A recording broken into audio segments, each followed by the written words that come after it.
keeping up well. How have your week been? Drop in the chat box below. Let me know how your day has been. So today we're going to be discussing another interesting topic. And but before we go into that, let's please have a brief word of prayer. In Jesus' name, Lord, thank you for gathering us once again today. Lord in heaven, will commit the subject of relationship to your hand, that you teach us all we need to know and help us build us up, Lord. Anyone who is in a low state, encourage such a person and help and guide everyone who is trusting you for a partner to the right man or the right woman whom you have destined for him or her. Lord Jesus, above teaching us on the subject of relationship, help us, King of Glory, that will build homes that will give glory to your holy name and reach generations to your glory, Lord. In Jesus' name we have prayed. Amen. Currently, some persons are having serious fear for commitment. Is it that they don't love relationships? No, they do, but they are scared. Maybe due to their own personal experience they've had with relationships, or maybe the harsh relationship experience they have seen from those who are really close to them. And today, this is what we're going to be discussing in more detail. So do make sure to hang on.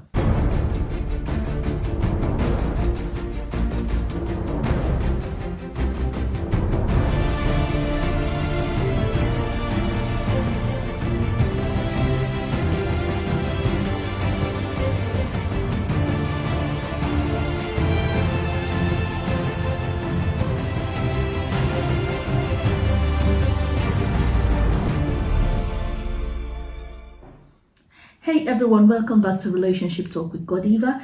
Today we're going to be going over commitment phobia. Commitment phobia. Do make sure to watch until the end to get the most out of this video. Also subscribe to the channel so we can help you with relationship tips regularly. Now let's get straight into the video. Commitment phobia simply refers to the fear for marriage, the fear for commitment. Some persons, maybe due to their childhood experiences or maybe due to their past experiences in relationship that has been harsh and not really nice, are very scared of going into a relationship. They are just scared of walking into a committed relationship. Let me take for example, if a young lady has dated a guy for a year or even more, and during this phase, the lady has never heard the guy raise his voice on her or not alone raise his hand, and only to be in marriage, to see this guy in marriage, doing those just within the first week of marriage, see the guy shouting on her and displaying qualities she never thought he can display. This will instill fear in her. She might even, out of that fear of her own experience, advise other people, advise other younger people that please, you see, whatever it is they're saying, it's not true, it's calm. There is no true love. Due to an experience, does it really mean there is no true love? No. So if you're passing through this commitment phobia and you really don't know if you're going to go into a romantic relationship, then do ensure to watch until the end. Or you even know someone who is passing through this fear, do well please to share this video, as it could also bless them. I know of a young man who is raised up from a very good, godly, loving family, but this young man is scared of commitment. Why? Because of how much he's seen relationships crash all around him. And this fear is very much justified, because anyone who is in that kind of position, who might have experienced some past and traumatic relationship experience or seen some other persons around also, can also develop this fear. So before we go over to discuss how to overcome this fear, some of the causes of commitment phobia are past traumatic experience. Someone who maybe have been dating a young guy or courting a young guy, and even maybe due to courting, even while in the process of courting, she or he is seeing some kind of attitude, some display that is really terrifying. He or she quits from that relationship, goes into another relationship, sees same attitudes that are terrifying, quits and keep going, might even become scared that he feels he doesn't really think he can find a relationship where he can have peace, experience the blessing that is associated to marriage as God has made it to be.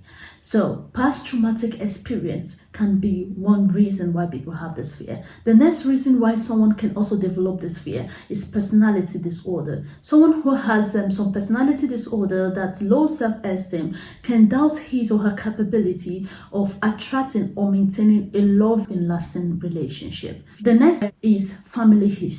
Assuming a young child grows from a family where there's always a history of divorce, that child will already develop some level of fear that will make him or her doubt if she can or he can have a relationship that can be lasting, as the parents or the other relations have always ended in divorce. Beyond our personal experience or anything within or around us, another reason that can also cause this fear is what we see. It doesn't matter, it can be in social media. Those who are close by or around, they might not necessarily be related to us in any way, but seeing those persons or seeing the increasing rate of it, especially in the social media today, can instill this fear in someone. Just like I mentioned, this fear is completely justifiable because anyone can develop this fear, especially in the society today where divorce is on the increase. It's actually scary. Some of the indicators that will make you know that you have developed this fear. Before I go over some indicators that will help you identify if you have any hidden commitment phobia, I was scared of relationship. I was scared of committed relationship. Yes, I was even telling I can remember telling my mom that I would love to be a reverend sister. Yes. So, and then she was like, no, don't say that. That I had to say, God forbid. But why was I scared? I was blessed to come from a family where my parents managed their differences beautifully, such that even while in secondary school, I never believed misunderstanding existed in all couples. I mean misunderstanding, because I never even saw any sign of it. I never knew. They handled their differences so gloriously, and the home was really peaceful, very peaceful. That was a different grace for them. So, but they were ministers. My parents are ministers, they are pastors, so they always handle issues, and lots of issues came by. And some of these issues, they were not even like, it's not something they might, when someone feels so bad, the person might just voice out, and the voice can be high. And as a child, you overhear this even in your room, and it feels scary. Or sometimes they might even come, some persons who might need help might come meeting my parents, and when they come meet my parents, they might not see them, and based on maybe how burdened they already feel, they might voice this out to me. How old was I to listen this conversation? I don't even know what to say. I would just have to listen and listen. The person is just filled up, just want to voice out, just want to say something to anybody and free up. So I just had to listen, even though I didn't know what to say. Just listen and say, everything will be fine, ma. Everything will be fine, sir. So I would let my parents know when they come back and all of that. So all these things subtly instilled fear in me. I became scared of marriage, right? I became scared of marriage. Especially the one that thrilled me more was when I saw a woman running very early in the morning just with panties due to an abuse for her life, running to my parents. You know that it's not funny, right? It really made me, I wasn't of course I was a child then, so my parents have not even started telling me, pray for will of God, pray that God direct you.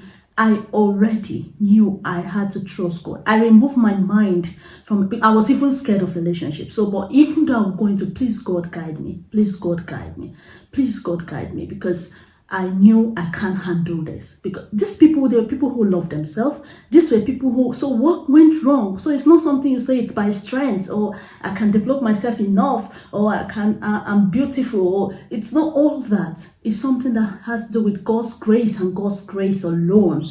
So I just had to know that, see, this is not about human, it's about God. So I decided to trust him, even from who to marry and through till this point. So you see, so whatever fear it is, it's very much justified. It's very much justified. So what are some of the signs that are going to help you discover that you have this fear in you. Number one, when you discover you are scared of anyone picking interest in you. Let me say, you can be a very good friend with a guy. If you're a lady, you can be a very good friend with this guy. But once the guy start making his intent known, like he's interested to not just be a mere friend with you, but he wants you people to have a commitment, that's go into a more committed relationship, as he's seeing a future with having you as his wife, you start noticing that you try to withdraw from that guy. You were a very good friend. Nothing. It's not like he offended you. It's not like it's not like he did anything that's a red flag. You feel you can't go into a relationship with him, but you just notice you don't want to go into a relationship. You don't want to. So any young guy, or you can be a guy, any young lady that maybe is being very, maybe she might, of course, a lady shouldn't be the one voicing out. It should always be the guy saying his intent first, as it should be. Adam said his intent first to Eve. So, but even when you see a lady that is being, now you notice that this lady is got great qualities, and you notice you're beginning to have some attraction to this lady, you'll cut off from that relationship. And it's more like, did I do anything wrong? Did I say anything wrong to you? Like those kind of people end up in a way that their friends will be asking, is there anything the problem? Did I do anything wrong? And they'll be like, no, you didn't do anything wrong. The only reason is that they don't know how to say it, but they are just, you notice you are scared of relationship. You're scared of commitment. So you withdraw from any relationship that suggests commitment. That's a sign that you've got commitment phobia. The next one is when you are in a relationship with people and you don't even dream of the relationship turning into any commitment. That you just relate with people, but you don't expect it to go beyond mere friendship. You don't expect it in any way. So just like the first one I mentioned, if it starts to go that way, you withdraw. So your relationship with people is with no, of course, you shouldn't just relate with everybody and expect a future, but you understand what I mean. Like, you are a young lady, you're from a marriageable age, or you're a young man, and you have the potential to get married to a lady. You are fit, so you can get married to a lady, but you still engage in all relationships. You don't have any future plan to go into any commitment with any lady, or you're a lady, you have no plan to go into any commitment with any man, then it's a sign of commitment phobia. Next sign that will help you indicate this is if you believe or you say love is calm. Love is calm, or love is calm. Honestly, it's funny, right? But I know when you are in that, if you're still in that phase of commitment phobia or commitment fear, it's not funny. Or I've been in that state of commitment fear, but I didn't say love is calm. Or I didn't say that. But for some persons who are in that state of commitment phobia, this issue of love is calm is very real to them. Like, it's not, they really say it and voice it out and they believe it. So love is calm, love is. So if you're among those persons who say love is calm or love is calm, then you know that you've got commitment phobia, girl, or young. You've got commitment phobia, young lady, or your man. It's completely okay, all right? You'll get over it, you will. Also, such persons who say love is calm, love is calm, when they see somebody who maybe might actually be the right person, right? Just like I do say, it's not like anyone is perfect, but there is someone you'll find peace with. There's someone you're going to live that life God expects in a marriage with. So, but if you have this commitment fear, you don't even believe that life God expects or God made, or God, that blessing for marriage, you don't even believe it is. In fact, you don't even believe anything good is in marriage. Like, you just like, please, let me just see a way of having child, if it's possible, outside wedlock, or maybe even give birth, at least, even though it's one in the marriage, I find my way. So you don't believe, you don't even have the plans of staying in a relationship because you know that it's not good. It's not a good thing, right? In such kind of situation, even when you see potential partner that might actually be the right one God has placed for you, the right person God has for you, even when you see the person, or even when you see relationships that are doing well, you will encourage your heart not to believe it. You will just encourage your heart that this is pretense. Because although there might be some persons who pretend, but it doesn't mean there are no real ones. But to such person who has commitment phobia, you will just believe everything is pretense and there is nothing real. So that relationship that actually that truly it's happy, you will believe that it's not displaying, it's not what you're saying, that there is something more to it. They are not happy, they are not good, they are not doing well, they're only displaying or showcasing, right? Then it's a sign that this is commitment phobia.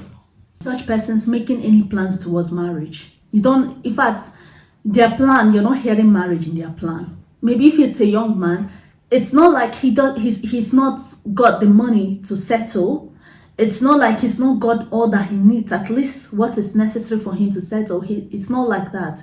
You won't still see him mentioning anything marriage or relationship. It can even be a young lady. The young lady, it's not mentioning anything relationship. It's not mentioning, it's not even though she might have even developed herself even much more, but you don't still see her mentioning relationship. Highest you can see that lady thinking of wanting to get married, wanting to give birth, looking for a young guy that will give birth, that will help her give birth and pay the person off, but she just want to remain single. She just don't want to be in any relationship, any committed relationship. Then that's a sign of commitment phobia. Such persons lack emotional attraction to anybody, and even when there is any emotional attraction, they try to kill it. They just try to suppress that emotion. They try not to have any attraction to anybody. So now we have identified some of the signs that you've got commitment phobia. How then can you overcome this fear? How then can you deal with it? The first way is embrace it. Yes, acknowledge that yes, I have this fear. Don't say no. I don't try to cover it. Don't try to pretend or act like you don't have it. Acknowledge it in yourself that yes, I've got this fear. Then once you have acknowledged that you've got this fear, the second step is discover the source of your fear. Let me say, just like I gave an example of myself, the source of my fear was as a result of what I saw around me. That was the source of my fear. Covering this made me realize or retrace my step back to God, because before this time I wasn't planning on praying to God or trusting on God for a partner. I can't remember doing that, but from that point I started saying, whoa, then this is not about building, this is not about being developed, this is not about personal development, saying I'll develop myself, I'll be a this one, I'll be a this one. It's about God. So embracing that fear, knowing that I had that fear, then finding the source of my fear was very, very helpful for me. The next one is build self-confidence. The next one is build self-confidence. Believe in yourself. Whatever relationship that's happened outside, you pray for them, pray for God's grace in their life, but don't say it like it's going to be for you. Trust God for you. Just believe that yours will be different. Develop yourself, build that confidence in your mind, because if you don't build that self-confidence side, you can't trust God. You'll be doubtful of everything. So believe in yourself, build that level of self-confidence that will help you trust God. Be open to accept that relationship when it comes your path. Don't say no to it and don't run away from it. Once God has shown you that this is your partner, accept it. Yes. Yeah. Don't run away from it. Yeah. Just like for me, when my own relationship came, it was very much earlier when God showed me my husband. It was very much earlier than I planned in my own human plan. Yeah, of course, you know the normal plan of you. At least you get to this level of education or you will be at this level. It wasn't that. It just came, whoosh. It just came to me. In fact, even before I got into a higher institution, even before I got, that was when God showed me him, even when I never saw him in my whole lifetime. So, but even though it was more like scary, why now? Oh, this, I still thank God. God knows best and all of that. I still embraced it. I still trusted God for the grace, for his will to be done. So, but beyond all of this, it's important to keep the past behind. If you've got some past experiences, if maybe you're among those who may be due to the family history, or maybe whatever it is, keep whatever it is behind. You've seen so many relationships around falling. Just keep it behind. Just trust God. Bible said it's not of him that willeth. It is not of him that runneth. It's of God who showeth mercy. These things are actually there to make you know that it's not by wisdom. It's not by saying you develop yourself. Does it mean developing yourself is not good? Of course you should develop yourself, but it's actually drawing you to know that it's not about all that. It's about God. So it's drawing you to the place of God. It's drawing you to the place of knowing that it's about God. It's not about you. So don't get it wrongly. If you get it wrongly, instead of trusting God, you will run away from relationship. And running away from a relationship, you're not trusting God. You're now going into the negative end of why that fear is there. So today, I'm encouraging you to know that the fear you're having right now, it's okay you're having that fear, because the fear is there to draw you closer to God. So regardless of whatever is the cause, you just have to trust God and trust him real big. Just know that you are you. You are nobody else. You are you. And there are plans God has for you. Believe the plans God has for you. Yeah, pray for every other person that is passing through whatever experience, but believe God that this is going to be different for you. And it will be very much easier if you start from a stage of finding the lifetime partner. That's trusting God to help you, direct you to who. It's a very good one. Why? Because God is going to give you someone who hears from him. It becomes God always speaks to his children, but no matter how he speaks, there's only someone who is open to him that can hear him. So when you trust God for a lifetime partner, it doesn't mean you have a perfect partner, but it means you have someone who hears him, such that God is always in charge at every point in time. That gives a very high, it's a solid covering. It's a solid covering, I must tell you. So please ensure to trust God, okay? Also repeating some words to yourself, like, I'm different.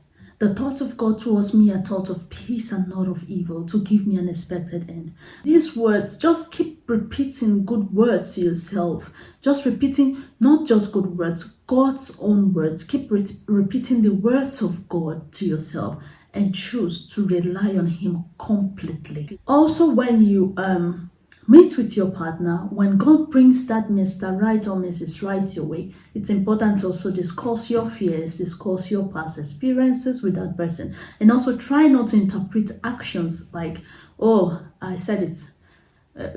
Maybe actions, maybe the person, because we are all humans, right? So you can step on toes at times, he might step on your toes at times, but whatever it is, never interpret the actions. I said love is calm. No, we are humans. You are not perfect either.